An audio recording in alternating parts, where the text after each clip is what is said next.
Hey guys, we're back. And at the end of the last video, we told you that we would definitely identify what kind of hammer we had. So we have an electrolysis set up here with the ugly box, where we're going to run the electrolysis on it and see how cleaned up we can get it and how close to identifying it we can get. Oren's not here, but Ryan's joining me instead, and we'll also show you the coins that we found and talk a little bit about them. So let's show you the electrolysis setup first that we have. If you look down here, there you go. So here we have the Relic in the brine that we're going to run electrolysis, and then over here we have the ugly box connected to it, all set to go. Yep. All right, so then let's talk about the coins we found a little bit.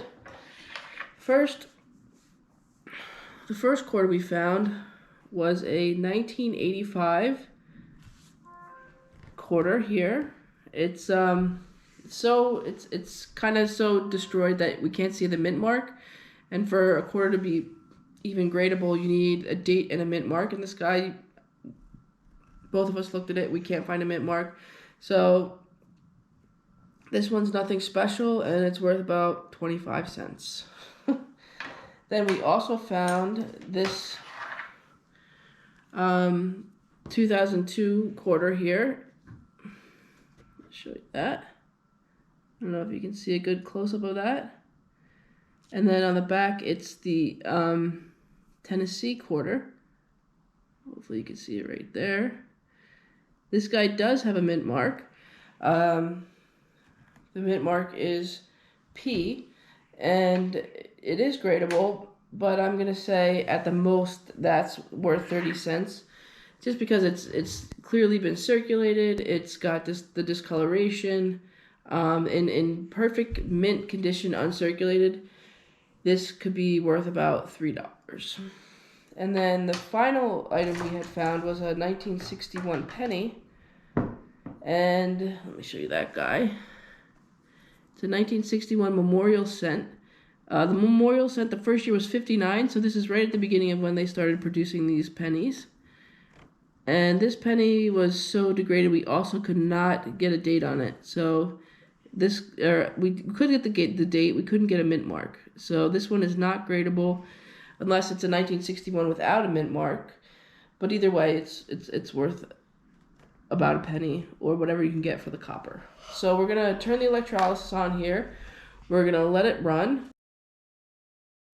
Hey guys, we're back with our relic that we found out detecting right here.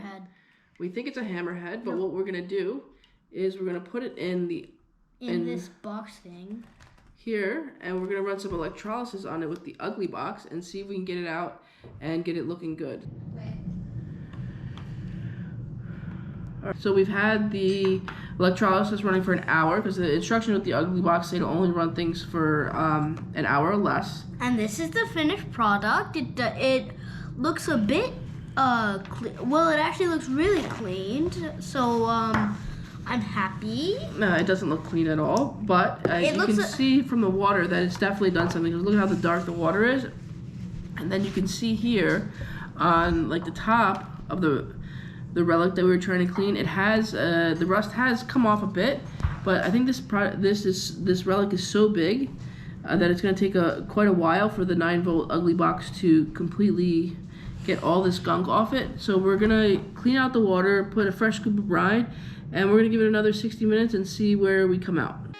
He's using the Lightning 30K stick to kind of stimulate the rust on the iron to get off the relic that we're trying to clean up here. Yeah.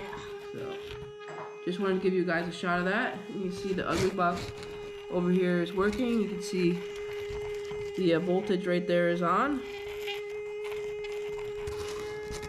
So hopefully this will help it clean up faster. We'll let you know how this hour goes. Alright guys, we're back after another hour here. And check out how it's looking now. Let's take it out. And the water apparently doesn't shock you. And the water's still nice and dark, so there's stuff happening. But it looks like there's still a long way to go. Here, let's move this out of the way. And let's drink the water.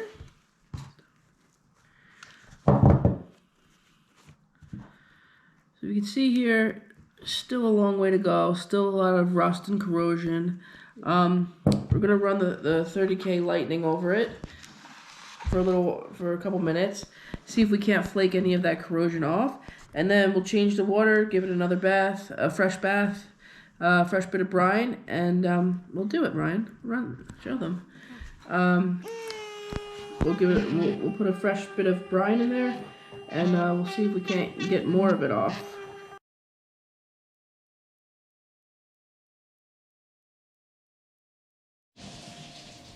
Hey guys, we're here. We've got our new setup with the bigger battery. It's running. I just wanted to show you real quickly what it looks like when it's running properly. How the bubbles come off the artifact that we're derusting, and then we're gonna let it run until basically the rust is gone. Then we'll clean it up a little bit, and we'll show you guys the end result. So here's what the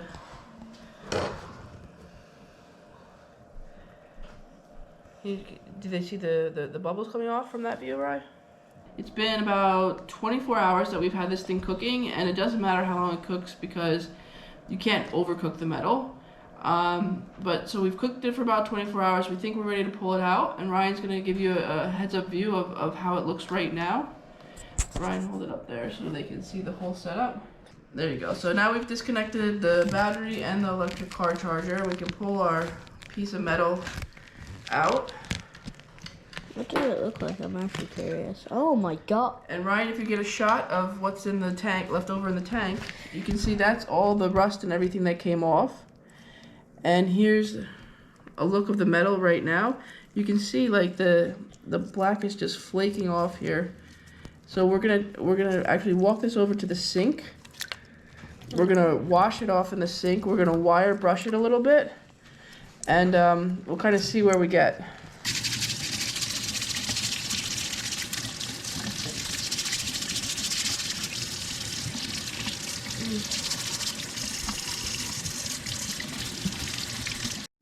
Let me do it.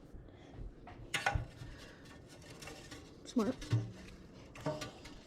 Alright, so you can see the hole inside. We're not getting all the rust out, so I'm going to actually run the electrolysis a little more. Okay, so we've been running the electrolysis for quite a while now. I think it's finally fully derusted. I'm going to give you a quick peek at it before we turn it on, take it out. And then I'm going to take it over to the sink, wire brush it, and I'm going to put some wax paste if it's looking good. You can see all the rust in the tank, and then you can also see how the rust has built up on the anodes here. Maybe it's a better shot over here. You can see how that rust has really built up over there. So the hammerhead has been derusted, and everything else is kind of covered in rust. You can see this side over here also caked with rust. So I'm gonna turn it off. I'm gonna take it over the sink, and let's see where we get to. Here's how it looks after coming out of the electrolysis. There's still a little bit of rust I gotta brush off in there. So let me just, I got brush, we're just gonna kind of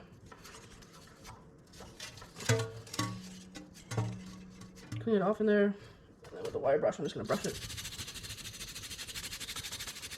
Put some water.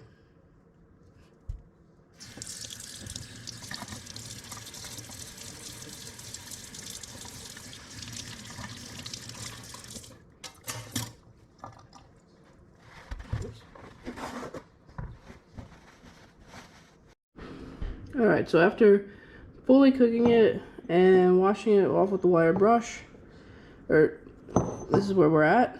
It looks pretty darn good. All the rust is gone. I don't know if you remember at the beginning of the video how it looked, but this is like significantly cleaned up. And now we're just going to put some wax paste on it some paste wax on it to prevent it from rusting any further. And that'll be a wrap for this guy. And if you give me a second, I will show you a list of hammerheads, and we'll match up what exactly this hammer was used for.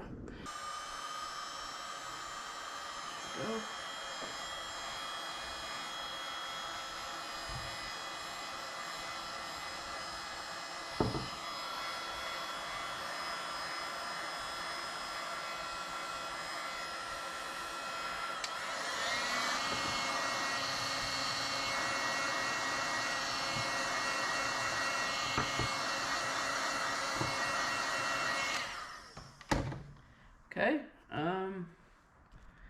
there you can see, it's all dried off. Quick dry with the heat gun. It's a E.J. Wheaton Co. Microcrystalline wax polish. And on the back you can read it here. I don't know if you can see that, but right there it says it preserves and protects wood, metal, and leather surfaces. It repels water and other contaminants, and it won't stain or attract dust. No sticky finish or fingerprints. So this guy is what we're going to use to protect our relic from further rusting. Alright, so I've got the metal here, I've got my wax here. It's cooled down a little. It's a little warm. Hopefully that will help the wax melt into it. I have a cloth here to apply it with. So we're just going to take a little bit of wax on the cloth and just apply it to the metal. Now if this was like a true restoration, you might need a couple coats of this, and obviously you want to smooth down the metal before applying this. But for now, since we're just trying to identify it and fix it up so it doesn't rust anymore, this is good enough.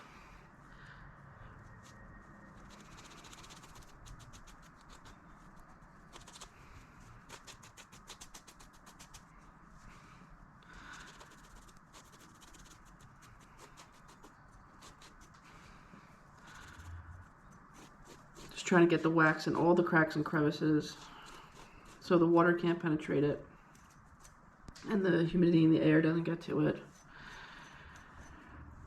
And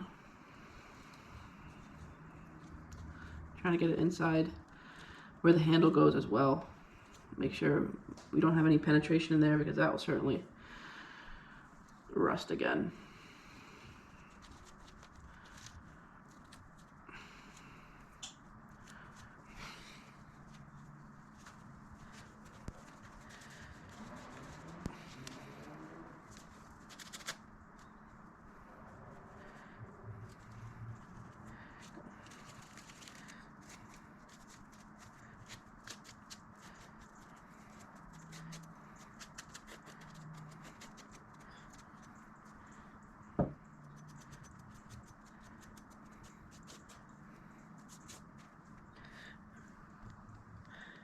And there we go. There's the finished hammerhead. And as promised, we'll identify it. And you can see it has a back flat edge and then a kind of, I don't know, angular front of the hammerhead. So I got this sheet here off the internet.